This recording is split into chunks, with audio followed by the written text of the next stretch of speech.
Shalom Bapak Ibu Saudara. Puji Tuhan ya, luar biasa. Saya lihat wajah-wajah yang antusias. Puji Tuhan. Oke. Pesan Tuhannya ada lagi nih buat kita semua ya. Fokus dengan tuntunan Tuhan. Jangan biarkan musuh mendistraksinya. Wah. Fokus dengan apa? Tuntunan Tuhan. Dan jangan biarkan musuh mendistraksinya. Ya. Jadi satu hal yang kita harus pahami bahwa Tuhan kasih tujuan. Tapi ingat Tuhan juga tuntun kita ke tujuannya Tuhan. Ya. Tapi kan ada pihak yang gak suka nih kalau kita orang percaya sampai ke tujuannya Tuhan atau dituntun sama Tuhan. Mereka akan gunakan segala cara dan salah satu cara yang digunakan adalah berusaha untuk mendistraksinya. Supaya gak sampai ke tujuan Tuhan, supaya jangan berjalan dalam tuntunan Tuhan. Itu kan maunya si musuh. Oleh sebab itu mari kita akan belajar sama-sama menjadi pesan buat kita semua Bapak Ibu Saudara. Karena Oke, kita baca dulu aja ya 1 Samuel 24 ayat 4. 1 Samuel 24 ayat 4. Oke, kita baca sama-sama ya satu ayat ini. Nah, maka kita akan ingat nih kisah apa ini. 1, 2, 3. Lalu berkatalah orang-orangnya kepada Daud, telah tiba hari yang dikatakan Tuhan kepadamu. Sesungguhnya aku menyerahkan musuhmu ke dalam tanganmu. Maka perbuatlah kepadanya apa yang kau pandang baik. Maka Daud bangun lalu memotong punca jubah Saul dengan diam-diam. Kita ingat ya kisah ini ya. Waktu Daud dalam pengejaran Saul kan. Ini kan Saul kan niat banget ngejar Daud kemanapun dia dengar Daud berada di mana. Dia kejar dan tibalah di satu wilayah namanya En-Gedi. Maka di wilayah En-Gedi itu ada gua. Bersembunyilah kan. Memang di dalam gua itu ada Daud dan orang-orangnya. Pada waktu Saul mengejar Daud dan dia nggak tahu kalau Daud ada di dalam gua, masuklah Saul ke dalam gua dan kemudian mules perutnya. Alkitab bilang dia ingin buang hajat. Maka sementara Saul buang hajat, nggak jauh dari posisi Saul ada Daud yang punya kesempatan untuk bunuh Saul. Ya, oke, saya mau mulai dengan ini. Sebelum nyampe ke situ, ya. Kita mungkin udah sering dengar tentang kisah bagaimana Daud dikejar-kejar Saul hendak dibunuh kan, ya. Sebenarnya sejak kapan sih ada niat Saul mau bunuh Daud? Ya, ini semua dimulai kan ketika, ya ini semua kan cara Tuhan di dalam membawa seseorang naik masuk ke dalam tujuannya Tuhan. Semua dimulai ketika Daud pada waktu itu berhasil mengalahkan Goliat, ya kan? Waktu Daud mengalahkan Goliat kan ini berita viral. Wah, ada anak muda mengalahkan raksasa yang tingginya, ya berapa tingginya? 6 hasta sejengkal. Ya, ini kan hampir 3 meter. Ya, ini kan berita yang kalau zaman sekarang udah masuk sosial media nih, ada anak muda yang mengalahkan Goliat. Kita bisa bayangkan setelah Goliat tumbang, kan kita tahu ya, pakai ketapel itu, nancaplah batu di jidatnya Saul di jidatnya Goliat. Kemudian dia mengambil pedang Goliat yang berat itu, kemudian dia tebas itu leher daripada Goliat, Bapak Ibu Saudara. Nah, kemudian apa yang dilakukan? Dan dia membawa kepala Goliat itu dikatakan di Alkitab dia bawa sampai ke Yerusalem. Oh tuh, apa enggak ini menjadi berita yang luar biasa? Ya. Orang-orang Israel, prajurit-prajurit yang takut sama Goliat, itu Goliat dikalahkan sama seorang anak muda dan kepalanya dibawa sampai ke Yerusalem. Semua orang tahu siapa Daud. Ya. Ini merupakan satu cara Tuhan di dalam meninggikan hidup seseorang. Dalam hal ini seorang anak muda yang bernama Daud. Ya. Seorang yang tadinya penggembala kambing domba yang telah diurapi Tuhan melalui minyak ya, Nabi Samuel. Ya, untuk suatu hari kelak dia akan menjadi raja bagi bangsa Israel. Nah, ini pula yang menjawab bagaimana cara Tuhan, ya kan? Pada waktu Daud diurapi sebagai seorang penggembala anak muda, diurapi untuk suatu hari menjadi raja, kan timbul pikiran kan gimana cara nih? Ini anak muda yang biasa di padang penggembalaan ini tiba-tiba bisa jadi raja. Ternyata kan kita tahu alur ceritanya, cara Tuhan membawa Daud. Waktu itu kita udah belajar cara Daud dibawa masuk. Orang gak sembarangan masuk istana loh. Bagaimana seorang anak muda yang biasa di penggembalaan tiba-tiba bisa masuk istana, kan Tuhan punya cara. Ya. Nah ini pula yang dikatakan cara Tuhan juga membawa Daud, meninggikan Daud. Ya kan? Dari seorang pengangon kambing domba bisa sampai ke wilayah istana, bisa sampai ditinggikan sebangsa geger. Ada seorang anak muda bisa mengalahkan Goliat dan anak itu membawa kepalanya Goliat. Ya. Nah setelah Daud mengalahkan Goliat, Bapak Ibu Saudara, maka mulailah ia bekerja di kerajaan Saul kan, di kerajaan Israel, di mana Saul adalah rajanya. Waktu itu Daud dikasih posisi sebagai kepala dari prajurit-prajuritnya Saul. Ya. Nah Alkitab mencatat bagaimana Daud itu disertai Tuhan. Musuh-musuh Israel, wow, diperangi sama Daud. Filistin babak belur. Dan ini yang membuat Daud dikenal. Ya. Itulah sebabnya gak sedikit orang menyambut Daud sebagai seorang pahlawan. Ketika dia pulang berperang, wah ada nyanyian-nyanyian yang menyambutnya. Dan nyanyian-nyanyian ini ternyata enak buat Daud, gak enak buat Saul. Karena di situ dikatakan di Alkitab kan, para wanita-wanita itu menaikkan nyanyian kan. Di situ dikatakan nyanyiannya apa Bapak Ibu Saudara? Di situ dikatakan Saul mengalahkan beribu-ribu musuh, tapi Daud mengalahkan berlaksa-laksa. Yang paling gak enak denger siapa? Saul. Dalam arti ya kayak merasa pamornya kayak kurang gitu. Orang banyak memuji-muji Daud, dan ini yang membuat Saul kesal gitu. Nah, kemudian dari kesal kemudian timbullah kebenciannya kepada Daud dan mulai punya niat untuk membunuhnya. Wah ini kan sebuah respon yang salah kan. Kalau dia tahu Daud begitu disanjung, maka bagian dia adalah yuk tingkatkan juga dong kemampuan gitu ya. Mestinya kan begitu kan. Tetapi yang terjadi kan cara berpikir Saul kan gitu. Wah mesti dibunuh ini Daud. Dia merasa kesal, merasa cemburu, dan mulai hendak membunuh Daud di dalam berbagai kesempatan. Ya. Nah singkat cerita Bapak Ibu Saudara, kisah tadi. Saul kan ngejar dimanapun Daud berada. Dan waktu Saul mendengar bahwa Daud ada di wilayah En-Gedi, maka dikatakan di Alkitab nih, ini kan di ayat 4 tapi baca sendiri ya. Bagaimana Saul mendengar Daud ada di En-Gedi, maka dia mengerahkan 3.000 prajurit. Kejar Daud sampai ke En-Gedi. Bapak Ibu Saudara, jarak dari Yerusalem ke En-Gedi ini jauh. En-Gedi itu daerah tempat di mana nggak jauh dari Laut Mati. Kalau dari ukuran kilometer, kurang lebih ada sekitar 50 kilometer dari Yerusalem menuju En-Gedi Bapak Ibu Saudara. Bukan soal 50 km ya sekitar Bandung Cianjur lah gitu ya. Bukan soal kilometernya, tetapi dari Yerusalem, waktu itu kan gak ada kendaraan. Dari Yerusalem, daerah pegunungan Yudea, turun Daud berlari demi menghindari dari kejaran Saul kan. Dia turun dari dataran tinggi ke dataran rendah sampai ke tempat yang paling rendah. Dari pegunungan sampai ke tempat yang paling gersang, yaitu daerah En-Gedi. Kita bisa bayangkan. Daud lari dan Daud dikejar sama Saul. Dan Saul niat sekali, dia mengerahkan prajurit. Dan tibalah di En-Gedi yang tadi peristiwa di mana Saul mau buang hajat. Nah Bapak Ibu Saudara, bisa dibayangkan seperti itulah pengejaran Saul. Nah kalau kita lihat dari sisi perspektif yang lain, yaitu perspektif rancangan Tuhan Bapak Ibu Saudara. Ya, terlepas dari tadi peristiwa ada raja hendak membunuh kepala prajuritnya sekaligus mertua ngejar menantu. Iya kan? Kalau kita lihat dari sisi perspektif rancangan Tuhan. Tuhan kan sudah merancang nih Bapak Ibu Saudara bahwa Daud suatu hari kelak akan menjadi raja atas bangsa Israel menggantikan Saul. Itu kan? Ya. Itulah sebabnya kenapa Tuhan menyuruh Nabi Samuel untuk mengurapi Daud, ya, seorang penggembala kambing domba anak muda yang kemerah-merahan itu. Ya.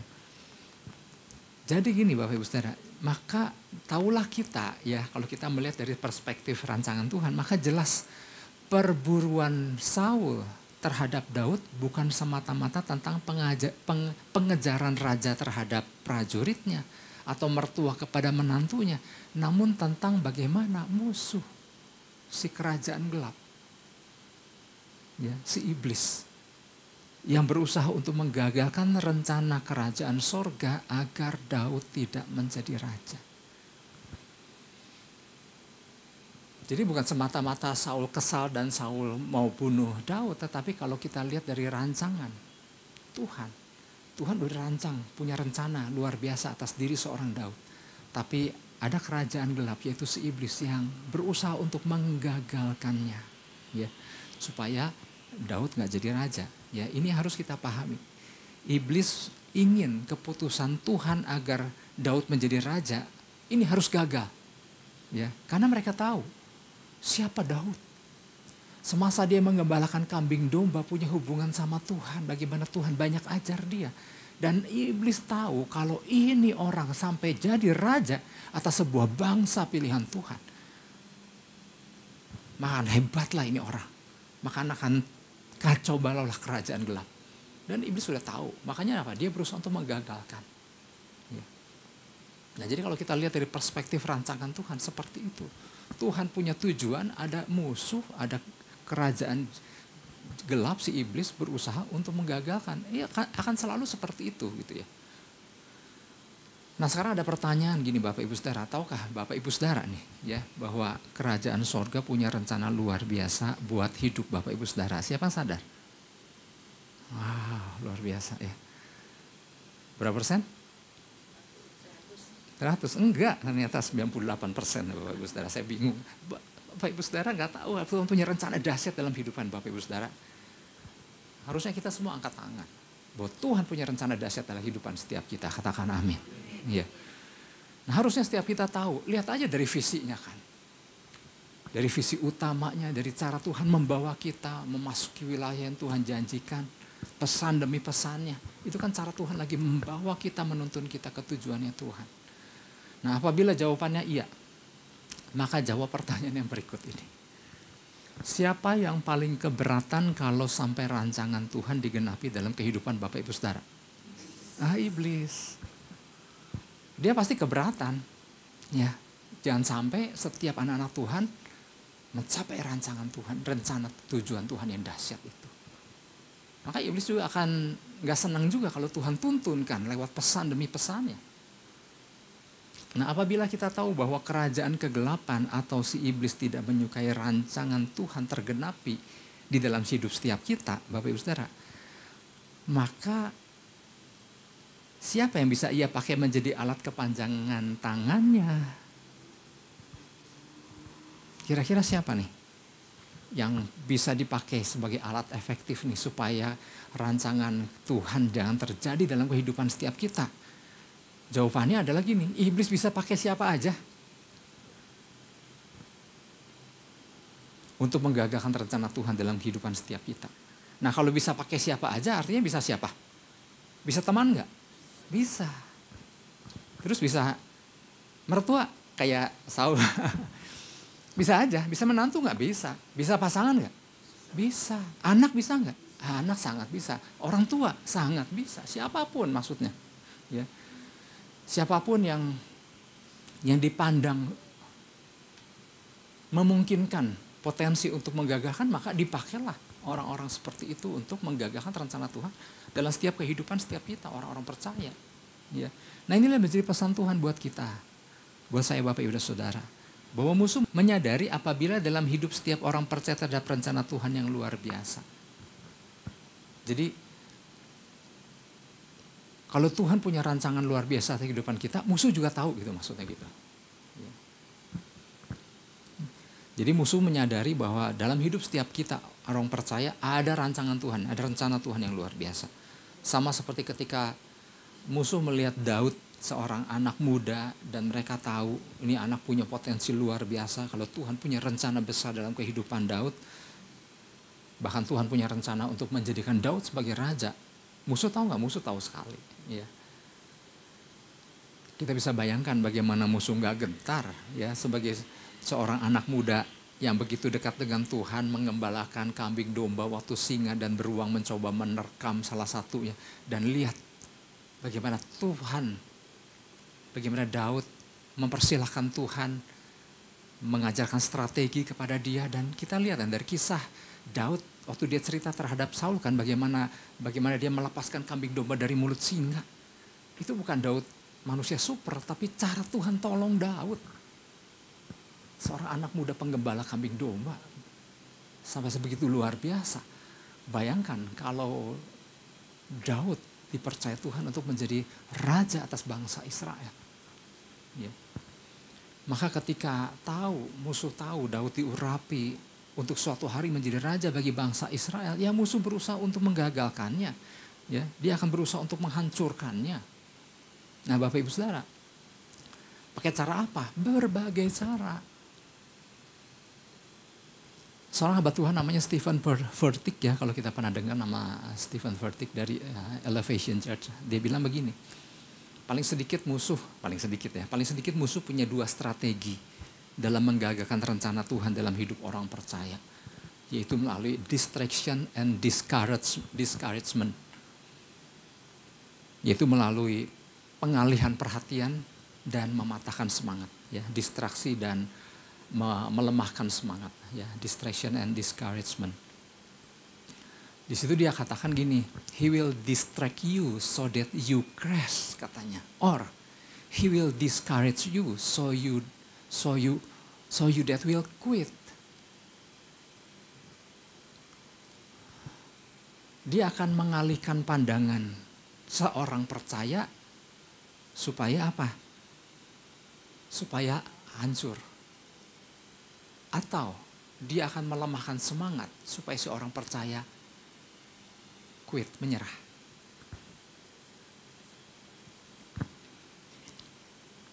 Jadi musuh akan berusaha untuk mendistraksi orang-orang percaya supaya apa? Supaya hancur, dialihkan pandangannya. Ya, bayangkan kalau lagi bawa kendaraan terdistraksi, itu kan bahaya sekali, ya kan? Atau ia akan mematahkan semangat orang percaya supaya si orang percaya menyerah. Jadi musuh itu paling senang kalau orang percaya tidak menyadari kalau di dalam dirinya ada rencana Tuhan yang luar biasa.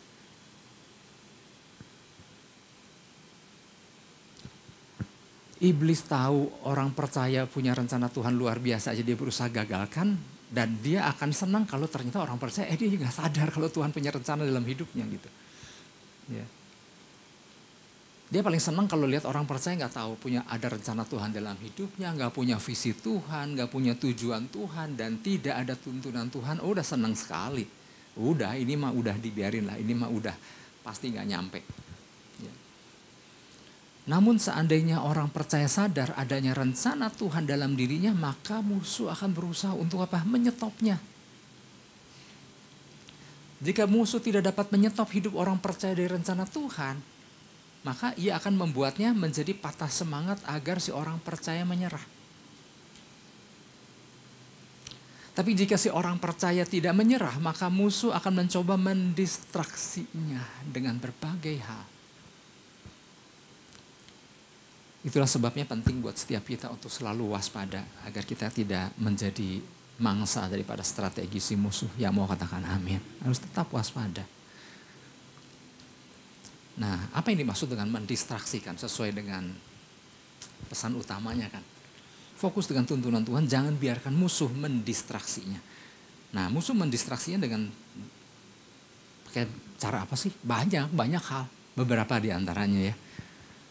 Musuh akan berusaha apa? Yang pertama, membawa atau menarik pikiran seseorang dari fokus yang benar kepada sesuatu yang lain. Iya kan? Musuh akan membawa atau menarik pikiran seseorang dari fokus yang benar kepada fokus yang lain atau sesuatu yang lain. Misalnya gini, lagi ibadah, kepikiran nih, bentar lagi mau makan di mana gitu ya. Ini kan sering ya, aduh Nana udah lapar lagi, makan di mana ya, mau makan di mana gitu. Nah itu kan ada pengalihan, ada distraksi kan. Lagi pesan lagi disampaikan, kemudian ada pikiran yang melayang, ya terdistraksi kepada apa yang mau dinikmati setelah ibadah misalnya.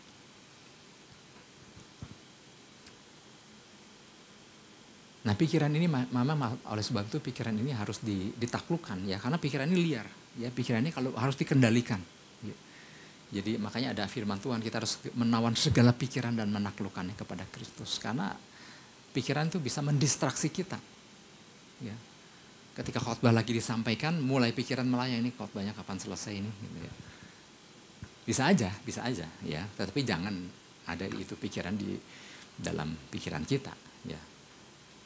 Terus apa lagi yang akan musuh lakukan? Yang tadi kan membawa atau menarik pikiran seseorang dari fokus yang benar kepada sesuatu yang lain. Yang kedua, membelokkan diri dari jalur yang seharusnya karena adanya halangan. Atau karena ada sesuatu yang lebih menarik di tujuan lain. Itu cara musuh mendistraksi orang percaya adalah gitu. Supaya orang percaya membelokkan diri dari jalur yang seharusnya. Kenapa membelokkan diri dari jalur yang seharusnya? Ketika ada halangan, waktu dia berjalan dalam satu arah. Dan kita udah tahu kan, gak selalu perjalanan kita itu mulus kok. Ada tantangan, halangan, rintangan bisa aja. Tapi bukan artinya dengan adanya tantangan, halangan, rintangan membuat kita belok ke arah lain. Ya, karena halangan itu akan selalu ada. Ya.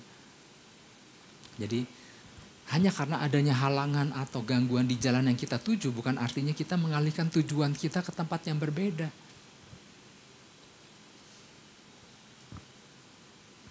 Atau gini, jangan pula karena di tujuan yang lain ada sesuatu yang lebih menarik, maka ya udah kita ke sana aja lah, lebih menarik gitu ya. Yaitu kalau lagi hal biasa mungkin ya nggak terlalu terasa gangguan efeknya, tetapi kalau kita lagi berjalan ke tujuan Tuhan kemudian ditawarkan ada sesuatu yang lain yang lebih menarik sehingga berbelok dari jalan Tuhan, itu kan fatal. Dan iblis akan bermain di dalam setiap hal untuk mengalihkan fokus pandangan orang percaya. Terus apa lagi? Distraksi itu bisa berupa gini, supaya orang percaya berfokus kepada segala permasalahan yang dihadapi sehingga menjauh atau melambat dari tujuan yang seharusnya. Tadi kan ada halangan sehingga belok ke arah yang lain. Kalau ini ada halangan kemudian ya udah akhirnya berkutat menghadapinya, sibuk di dalamnya sehingga nggak jalan lagi. Ya.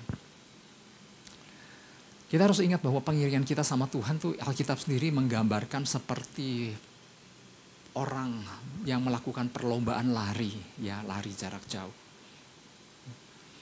Di mana perlombaan lari itu harus diselesaikan hingga menyelesaikan, memenangkan pertandingan dengan baik. Aku telah mengakhiri pertandingan dengan baik. Jadi ada pertandingan yang harus kita selesaikan. Tantangan ada nggak? Ada. Tapi bukan adanya dengan adanya tantangan akhirnya berkutat situ sehingga tidak lagi melanjutkan pertandingan. Jadi adanya masalah yang dihadapi bukan artinya orang percaya berhenti berlari. Ya. Siapa di sini nggak punya masalah? Ya. Berapa banyak orang percaya yang akhirnya berhenti berlari mengiring Tuhan hanya karena merasa disakiti oleh manusia, oleh sesama. Kan bodoh kan? Ya. Waktu itu siapa yang menyampaikan khotbah ya? Merasa kan belum tentu siapa ya, kalau nggak salah saudara malu deh. Banyak orang kan merasa itu baru merasa, gitu. Baru merasa tersakiti, belum nggak mau ikut Tuhan lagi.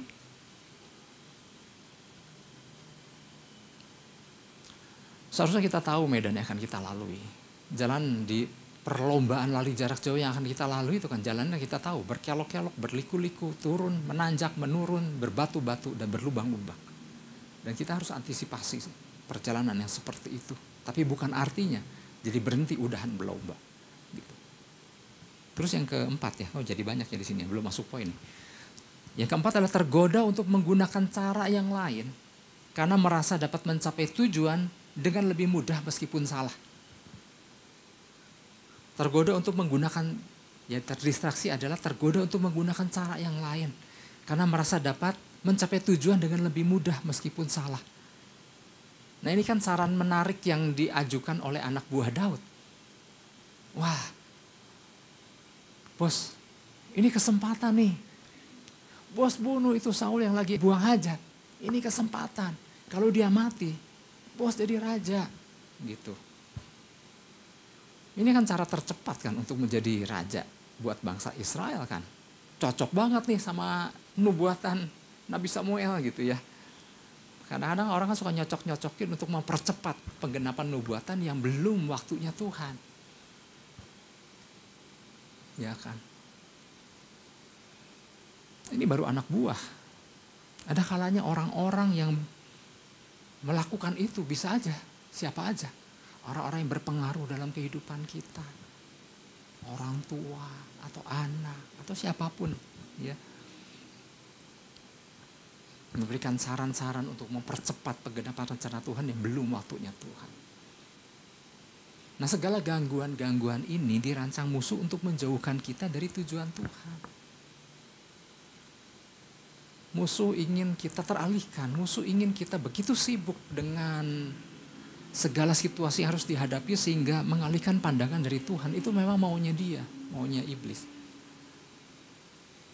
Sehingga membuat akhirnya problema yang kita hadapi seperti lebih besar dari Tuhan. Itu kan maunya dia. Padahal kita tahu Tuhan lebih besar dari segala apapun yang kita hadapi. Oleh sebab itu, mari Bapak Ibu Saudara, beberapa prinsip yang harus kita pahami berkaitan dengan pesan Tuhan ini agar kita tidak menjadi orang-orang percaya yang mudah terdistraksi oleh apapun yang dilakukan si jahat. Nah, diantaranya ada lagi nih, ada 2 nih minimal, mudah-mudahan waktunya cukup ya. Yang pertama gini, memahami bahwa Tuhan memiliki waktu penggenapannya sendiri bagi masing-masing kita. Kan kita tahu kan Tuhan punya rencana kita punya rencana, Tuhan punya rancangan dahsyat buat setiap masing-masing kita. Di mana penggenapan kan berbeda satu dengan yang lain. Dan Tuhan punya waktu sendiri, punya cara sendiri kok. Di dalam dia menggenapinya buat setiap kita. Ya, ayatnya sama tuh di 1 Samuel 24 ayat 4 kan. Di mana anak buah Daud bilang begini, lalu berkatalah orang-orangnya kepada Daudnya. Ini rohani sekali Bapak Ibu Saudara. Dia bilang gini, telah tiba hari yang dikatakan Tuhan kepadamu.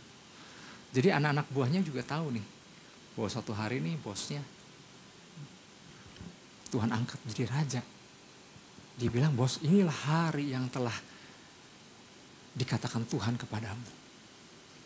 Wah ini nih klop banget nih gitu ya. Sesungguhnya aku menyerahkan musuhmu ke dalam tanganmu. Maka perbuatlah kepadanya apa yang kau pandang baik dan seterusnya.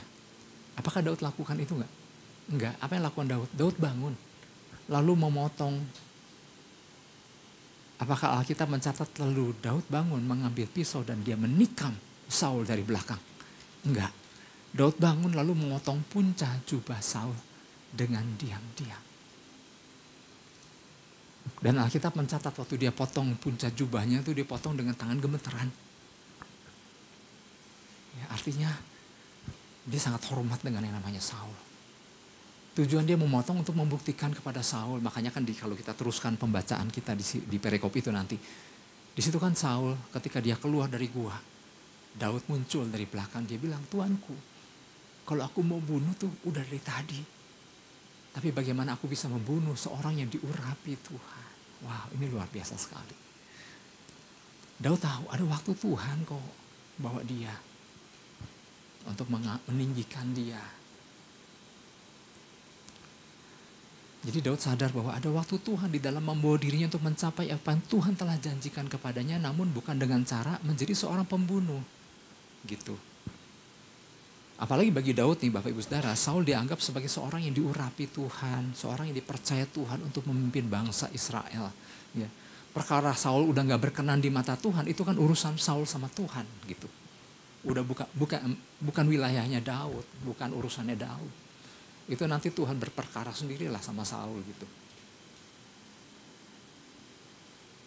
Nah, kembali lagi apabila kita memandangnya dengan perspektif dari sisi rancangan Tuhan. Ya.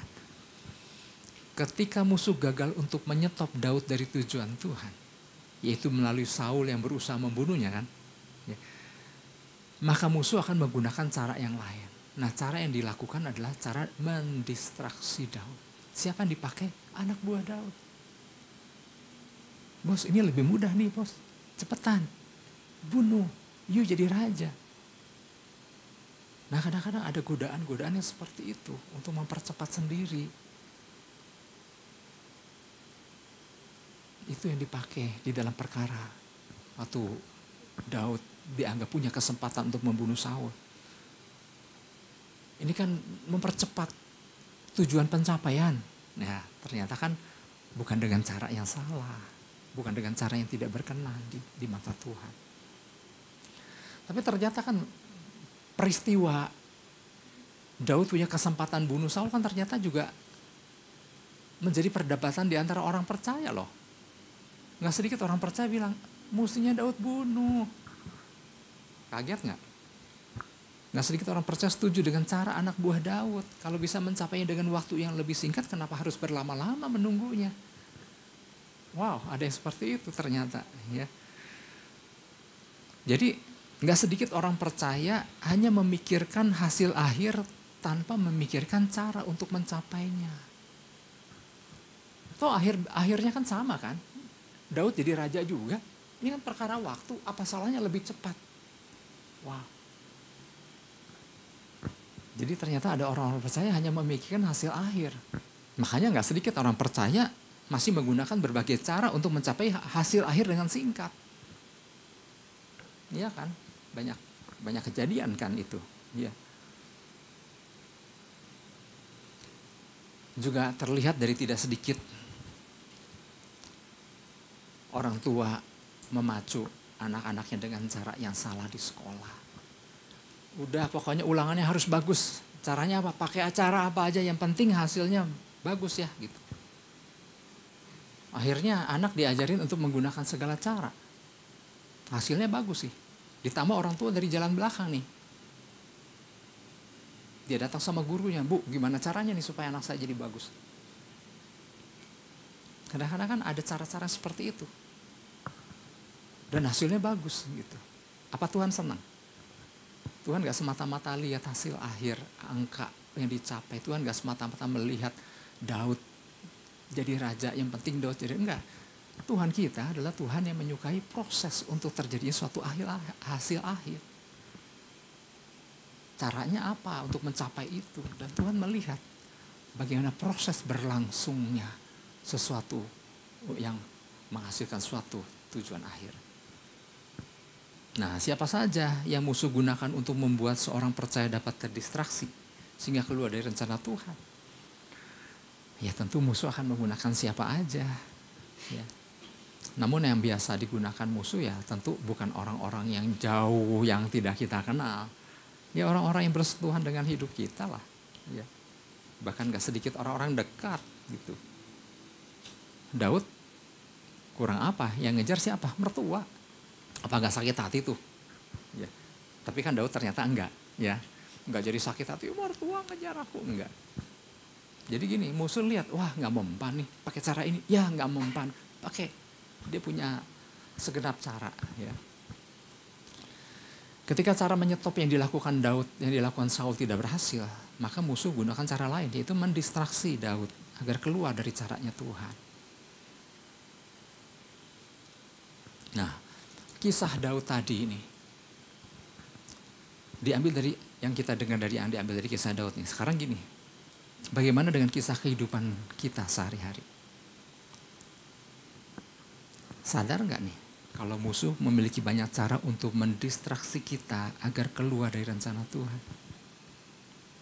Gimana caranya ya? Gimana caranya ya? Enggak, musuh punya segenap cara. Kita kan tadi sadar bahwa Tuhan punya rencana luar biasa buat setiap kita. Katakan amin. Musuh akan menggunakan segala cara untuk supaya rencana itu gak digenapi. Tadi kan kita udah tahu. Kalau bisa di stop, di stop. Kalau bisa dihancurkan, dihancurkan. Tapi kalau gagal, dibuat terdistraksi supaya nggak tercapai juga gitu. Jadi ada cara-cara yang musuh akan gunakan dan itu harus disadari oleh orang percaya. Ya.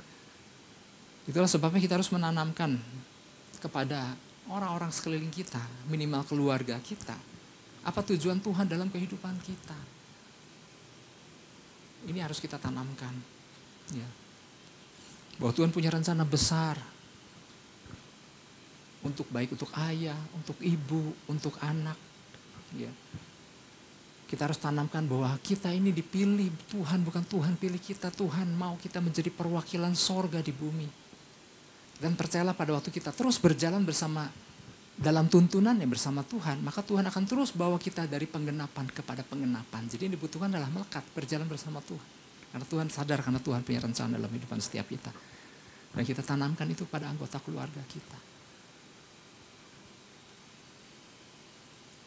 Itu yang pertama, apa tujuan Tuhan. Kita harus tanamkan apa tujuan Tuhan dalam kehidupan kita. Kemudian gini, sampaikan juga bahwa adalah fakta, bahwa ada musuh yang akan berusaha untuk menyetopnya atau melemahkan semangat kita sebagai orang percaya. Ada musuh yang akan berusaha untuk menggagalkan rencana Tuhan dalam kehidupan kita. Ya, melalui tadi kan, kalau nggak distraction, encouragement, discouragement maksudnya. Apabila dilemahkan nggak bisa, maka didistraksi dengan berbagai cara. Dan ini harus diantisipasi. Jadi jangan ajarkan, udah tenang, iblis mah nggak ada, gitu ya. Oh ada musuh, meskipun sangat mautnya sudah dikalahkan, tetapi dia akan berusaha untuk membujuk, menipu, mendakwa, melemahkan. Jadi yang pertama kita harus tekankan apa tujuan Tuhan dalam kehidupan kita. Bahwa memang, dan kemudian sampaikan bahwa ada musuh yang berusaha untuk menyetopnya. Kemudian gini, oleh sebab itu kita harus melatih setiap anggota keluarga kita menjadi orang-orang yang tangguh, menjadi prajurit-prajuritnya Tuhan. Jangan ajarin anggota kita menjadi orang-orang yang lembek gitu. Orang-orang yang gatal. Tapi jadi orang-orang yang sadar, kamu tuh prajurit-prajuritnya Tuhan, bukan orang-orang cengeng gitu. Bukan orang-orang yang baperan, ya, yang mudah lemah, mudah tersinggung. Ya, ini perlombaan yang harus kita selesaikan dengan baik.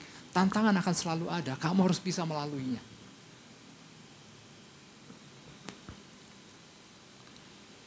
Oleh sebab itu buat saya, ya, sebagai gembala, sebagai seorang kepala keluarga dan lain-lain, apapun yang dilakukan semuanya harus ada unsur mendidik orang, ya. Sampai termasuk apapun yang gereja lakukan, semua punya tujuan, yaitu apa? Bangun jiwa-jiwa untuk terus bertumbuh. Termasuk waktu kita adakan acara Family Day, itu bukan acara main-main hahaha gitu semata-mata, tapi ada kesempatan untuk membangun umat Tuhan. Yang ngerti katakan amin. Kalau kita pengerja, inilah kesempatan kita untuk ngasuh jemaat, untuk bertumbuh bersama-sama. Ya. Dan pengerja harus bisa menangkapnya. Jangan udah pengerja mentalitasnya masih mentalitas baperan. Nah, nanti kalau ke sana kalau nggak ditanya sama orang gimana gitu ya. Lu mah udah bukan kayak begitu lagi. Jangan melotot gitu ya tuh Bapak Ibu Saudara. Ya. Artinya kita harus tanamkan dimanapun kita berada. Kita tuh pendidik, kita tuh orang-orang yang harus membangun jiwa-jiwa yang ada di sekeliling kita. Kita seharusnya sudah melewati fase-fase takut disakiti, takut nggak ditanya, takut disinggung. Oh gitu, itu mah udah masa lalu. Kita udah harus lalui. Inilah kita seharusnya ada di fase menyembuhkan, katakan menyembuhkan. Menyembuhkan diri sendiri dan menyembuhkan orang lain. Itu yang pertama. Oh yang pertamanya udah habis waktunya nih. Oke, saya kebut ya kedua ya. Jadi yang pertama adalah kita harus memahami bahwa Tuhan memiliki waktu penggenapannya sendiri bagi masing-masing kita. Yang kedua, memahami bahwa tantangan yang kita hadapi adalah cara Tuhan di dalam mempersiapkan kita. Jadi tantangan boleh aja datang. Tapi waktu direspon dengan baik, inilah cara kita mengalami suatu lonjakan. Wow, suatu peningkatan. Oke, kita buka 1 Samuel 24 ayat 6-7. Lalu berkatalah ia kepada orang-orangnya, dijauhkan Tuhanlah kiranya daripadaku untuk melakukan hal yang demikian kepada tuanku, kepada orang yang diurapi Tuhan, yaitu yakni menjamah dia, sebab dialah yang orang yang diurapi Tuhan. Dan Daud mencegah orang-orangnya dengan perkataan itu. Ia tidak mengizinkan mereka bangkit menyerang Saul. Sementara itu Saul telah bangun meninggalkan gua itu hendak melanjutkan perjalanannya. Dengan berkatanya Daud seperti itu Bapak Ibu Saudara, bukankah sebetulnya ia sendiri yang sedang membuat proses naiknya dia menjadi raja akhirnya jadi lambat kan sebetulnya. Ini membuat proses Daud menjadi raja semakin lama. Tapi gini, buat Daud itu gak masalah karena memang gini, itu bukan cita-cita Daud jadi raja. Yang jadi masalah adalah orang punya cita-cita sendiri ingin jadi sesuatu. Ini yang menjadi masalah kalau nggak kesampaian. Buat Daud, nggak sekarang jadi raja, nanti pun jadi raja. Buat Daud nggak masalah. Itu mah bukan rencana dia. Itu mah rencana Tuhan. Yang ngerti katakan amin. Kenapa orang kecewa? Karena gini, rencananya nggak tergenapi. Kalau itu rencana Tuhan, Tuhan punya cara di dalam membawa kita untuk menggenapinya. Gitu. Nah, jadi apa dong fokus Daud? Fokus Daud di dalam pengiringannya adalah, fokus dia adalah Tuhan. Bukan keinginan ingin menjadi raja, itu bukan fokus Daud. Bukan cita-cita untuk cepat jadi raja, itu bukan cita-citanya Daud. Namun adalah berjalan bersama Tuhan hari lepas hari. Nah, untuk penggenapan ya gimana Tuhan punya cara, Tuhan punya waktu di dalam menaikkan seseorang atau membawa masuk seseorang ke wilayah yang Tuhan janjikan. Kan jadi ingat nih visi tahun ini kan, memasuki wilayah yang Tuhan janjikan.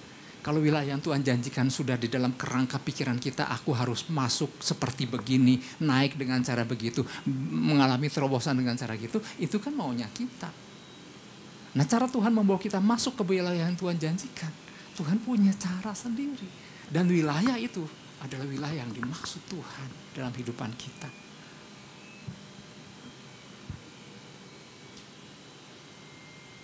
Kalau jawab-jawaban Komsel kan selalu jawabannya, apa sih yang dimaksud terobosan? Selalu gini, ekonomi naik gitu. Selalu fokusnya adalah itu. Padahal bukan semata-mata itu. Tetapi gini, cara Tuhan membawa kita naik adalah kita bisa berbagi hal kan. Kita dibukakan suatu hal yang baru, pemikiran yang baru, karunia. Tapi bisa juga apa? Jalan yang baru. Posisi yang kita nggak pikir-pikir, tapi Tuhan bawa kita masuk ke suatu wilayah itu bisa Tuhan berbagai cara. Jangan terpaku dengan satu hal itu melulu gitu. Maka gini, kalau itu nggak tergenapi, kecewa sama Tuhan dan Tuhan bohong gitu. Kenapa orang kecewa? Karena merasa keinginannya nggak kesampaian gitu. Nah, pengalaman yang baru bersama Tuhan, pengertian dan lain-lainnya banyak ya. Yang Daud alami secara Tuhan di dalam menuntun dirinya dari kemenangan kepada kemenangan. Wah, itu sesuatu yang membuat Daud, wow, irik Tuhan tuh begitu luar biasa, begitu menarik ya. Termasuk ini, pengertian yang dipahami Daud bahwa cara Tuhan membawa ia naik bukan melalui membunuh Saul. Itu yang Daud pahami. Ya.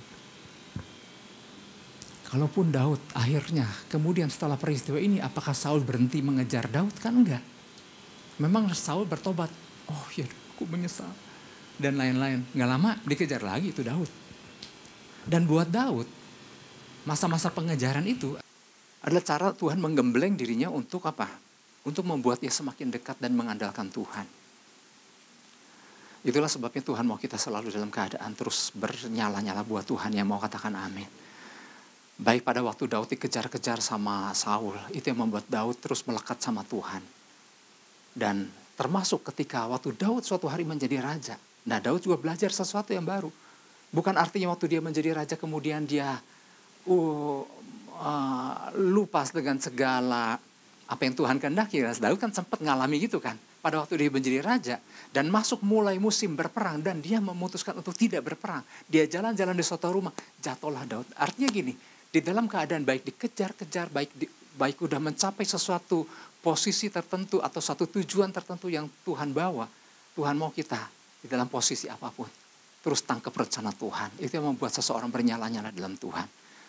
Oleh sebab itu, mari Bapak Ibu Saudara, pesan Tuhan ini mengingatkan kita diingatkan, kita diperingatkan bahwa ada tujuan Tuhan yang dahsyat dalam kehidupan setiap kita, katakan amin.